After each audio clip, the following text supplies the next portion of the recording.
पिछली वीडियो में हमने कुछ सबसे कमज़ोर मॉलिक्यूलर इंटरेक्शंस की बात की थी, इंटरमॉलिक्यूलर फोर्सेस की और स्ट्रक्चर्स ऑफ एलिमेंट्स की बात की थी, जिनमें जाहिर बात सबसे कमज़ोर लंदन डिस्पर्शन फोर्स थी। लेकिन इस वीडियो में मैं स्टार्ट करूंगा सबसे स्ट्रॉन्ग से, और वो है कोवेलेंट नेटवर्क। अगर आपको किसी कोवेलेंट नेटवर्क का क्रिस्टल का याद हो, क्रिस्टल जो है वो जी हाँ बिल्कुल ये सही लफ्ज़ है, ये सॉलिड में सबसे ज़्यादा सॉलिड होता है, और इसमें एटम्स जो होते हैं या मॉलिक्यूल्स होते हैं वेल अरेंज फॉर्म में होते हैं, एक रेगुलर स्ट्रक्चर में होते हैं और एक दूसरे की मुनासबत से खासी हद तक साकिन हालत में होते हैं। और इसका मुकाबला हम अगर उसको कंपेयर करना चाहें तो एमॉर्फस फॉर्म से कर सकते हैं, जिसमें कि सारे के सारे एटम्स या मॉलिक्यूल्स एक बिल्कुल बिखरी हुई सी हालत में होते हैं और कुछ इधर होते हैं। तो क्रिस्टल जो है वो सबसे ज़्यादा रेगुलर स्ट्रक्चर होती है, जैसे कि आइस क्रिस्टल है, और फिर हाइड्रोजन बॉन्ड की भी बात है। तो रेगुलर स्ट्रक्चर होते हैं क्रिस्टल्स, और ये एमॉर्फस का बिल्कुल उलट है। तो कोवेलेंट नेटवर्क जो है इसकी सबसे मजबूत फॉर्म एग्जांपल है। और कोवेलेंट नेटवर्क की अपनी सबसे ज़्यादा मशहूर एग्जांपल मैं कह सकता हूँ वो है हीरा, यानी कि डायमंड।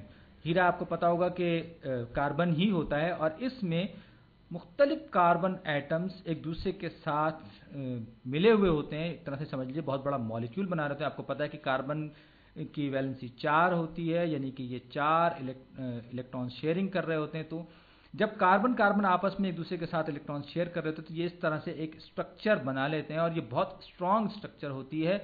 और ये क्रिस्टल स्ट्रक्चर जो है इसको हम हीरे के नाम से जानते हैं। बुनियादी तौर पर ये इंटरमॉलिक्यूलर फोर्सेस की वजह से इस तरह जुड़े होते हैं, ये आपस में कोवेलेंट बॉन्ड बनाते हैं।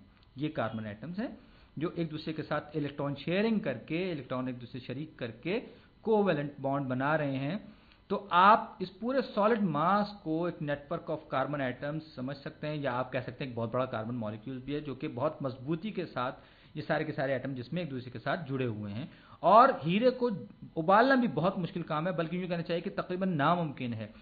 खैर, अब मैं इस पर आगे आऊँगा।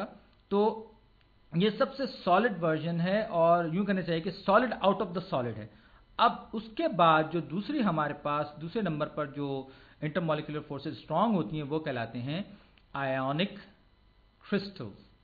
आयोनिक क्रिस्टल्स, और ये भी क्रिस्टल। और इसके बाद जो तीसरी हमारे पास एग्जांपल है वो है मेटालिक क्रिस्टल्स।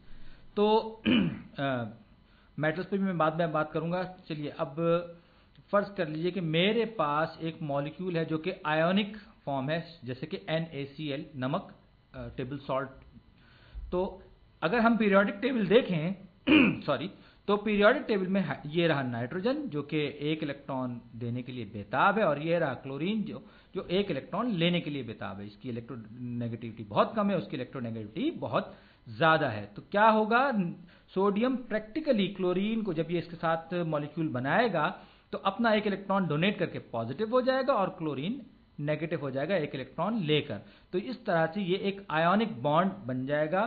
तो अगर इसको मैं बनाऊं तो ये जो प्लस है ये सोडियम है, ये सारे सोडियम एटम्स हैं, और ये मैं रफली बना रहा हूं, एग्जैक्ट नहीं है, और ये क्लोरीन एटम्स हैं। तो ये एक दूसरे के साथ बिल्कुल इस तरह से चिपके हुए होंगे, या बिल्कुल करीब करीब मिले हुए होंगे, जिसमें कि क्लोरीन पर नेगेटिव होगा चार्ज और सोडियम पर पॉजिटिव चार्ज होगा। और ये जो बॉन्ड है आयोनिक बॉन्ड, ये बहुत स्ट्रांग है, और यही वजह है कि सोडियम क्लोराइड टेबल सॉल्ट बहुत देर से बहुत ज़्यादा टेम्परेचर पे उबलता है। लेकिन अगर हम इसे पानी में डिज़ोल्व कर दें, या चले अगर खुश्क हालत में हो, तो आप इसको जब तोड़ने की कोशिश करेंगे तो ये किरची किरची हो जाएगा, इसमें डेंट नहीं पड़ेगा, ये बेंड नहीं होगा, ये फ्लेक्सिबल नहीं है, बल्कि हम इसे कहते हैं ये ब्रिटल है।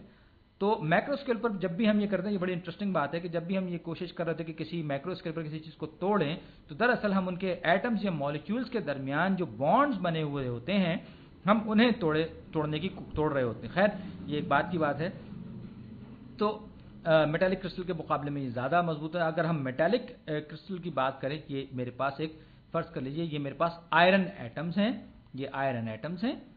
और जैसे कि मैं पहले भी बहुत दफ़ा मुख्तलिफ वीडियोज़ में ये बात कह चुका हूँ कि आयरन के जो भी होते हैं एटम्स, वो आपस में ये इलेक्ट्रॉन्स इनके इर्द गिर्द बिल्कुल आज़ादी से आवारागर्दी कर रहे होते हैं। और यूँ कहना चाहिए कि जितने भी ये आयरन एटम्स या इनके न्यूक्लियस होते हैं, ये उस समंदर में इलेक्ट्रॉन्स के एक तरह से एम्बेड होते हैं, धंसे हुए होते हैं, और इसी वजह से इलेक्ट्रॉन्स डोनेट करने की वजह से आयरन एटम्स पर इंडिविजुअली पॉजिटिव चार्ज आ जाता है। तो वो क्या करते हैं, वो भी इस तरह से अट्रैक्ट हो जाते हैं और ये मेटालिक क्रिस्टल बनाते हैं, और ये भी सख्त होते हैं, मजबूत होते हैं, लेकिन ये सोडियम क्लोराइड की तरह या आयनिक क्रिस्टल की तरह ब्रिटल नहीं होते।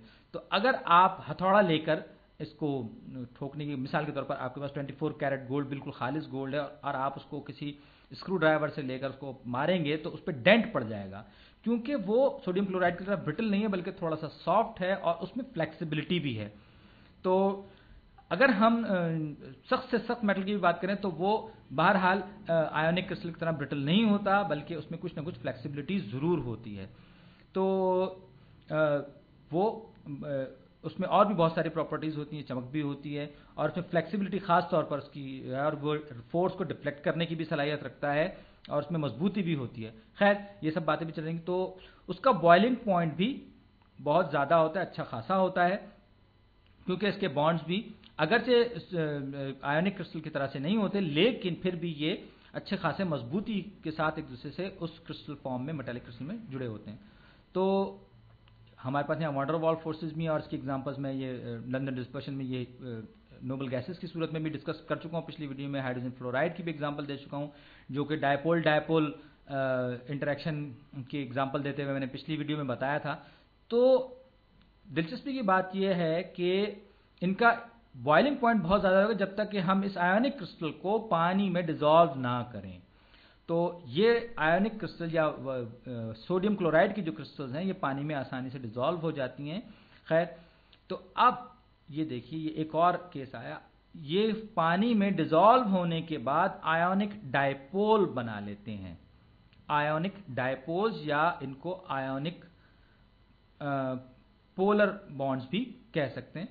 ये अब पानी की वजह से क्या होता है कि पानी का आपको पता है कि इसमें बीच में ऑक्सीजन है, और ये हाइड्रोजन है, हाइड्रोजन पर पार्शियली पॉजिटिव है और ऑक्सीजन पर पार्शियली नेगेटिव चार्ज है। तो ये एक पोलर मॉलिक्यूल है जो कि बहुत ज़्यादा अट्रैक्शन जिसमें है, और एक तरफ स्लाइटली पॉजिटिव और एक तरफ स्लाइटली नेगेटिव। तो अब क्या होगा कि उस पानी में डिसॉल्व होने की वजह से ये जो आयोनिक क्रिस्टल है, इसका पॉजिटिव सोडियम नेगेटिव साइड की तरफ थोड़ा सा अट्रैक्ट हो जाएगा, और जो Cl, जो कि इसमें ये Cl जो कि स्लाइटली नेगेटिव है, जो कि नेगेटिव है, वो पार्शियल पॉजिटिव की तरफ अट्रैक्ट हो जाएगा, और ये जो इनका आयोनिक क्रिस्टल है ये ब्रेक हो जाएगा, ये टूट जाएगा, क्योंकि वाटर में हाइड्रोजन और ऑक्सीजन के जो पॉजिटिव और ये नेगेटिव है, ये इनकी भी अच्छी खासी क़ुव्वत है। तो ये आयोनिक बॉन्ड जो है ये इसका ब्रेक हो जाएगा, ये आयोनिक क्रिस्टल जो है इसकी ब्रेक हो जाएगी, और ये इस तरह से फॉर्म में आ जाएगा। और इसी वजह से हम ये कहते हैं कि जी पानी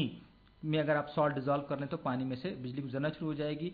ये एक दूसरे की तरफ भी अट्रैक्ट होंगे, लेकिन पानी जो है उस पर काबू पा लेगा, और इसी वजह से ये इसमें कंडक्टिविटी पैदा हो जाएगी। तो इससे आपको उम्मीद है कि अच्छा खासा आइडिया होगा कि किस तरह से हम मुख्तलिफ चीज़ें, मुख्तलिफ इंट्रैक्शन असरअंदाज होते हैं, और क्यों कुछ चीज़ों का लो बॉइलिंग पॉइंट होता है और कुछ चीज़ों का बॉइलिंग पॉइंट ज़्यादा क्यों होता है। तो ये सब हम इंटरमॉलिक्यूलर बॉन्ड्स की बात कर रहे हैं, ये बात याद रखिए, इंटरमॉलिक्यूलर इंटरैक्शंस की बात कर रहे हैं, और ये जो कोवैलेंट नेटवर्क्स हैं सबसे ज़्यादा स्ट्रॉन्ग हैं। और ये जैसे नियॉन की बात की थी लंदन डिस्पर्शन में, इसमें भी आपको याद होगा कि ये इंटरैक्शन होता है, बहुत मामूली सी फोर्स इसमें होती है जो कि बनती है गायब होती है, बनती है गायब होती है। तो कहने का मतलब ये कि ये सब वीकेस्ट से हम पिछली वीडियो से चले थे, और आज हमने इस वीडियो में हमने स्ट्रॉन्गेस्ट केसेस डिस्कस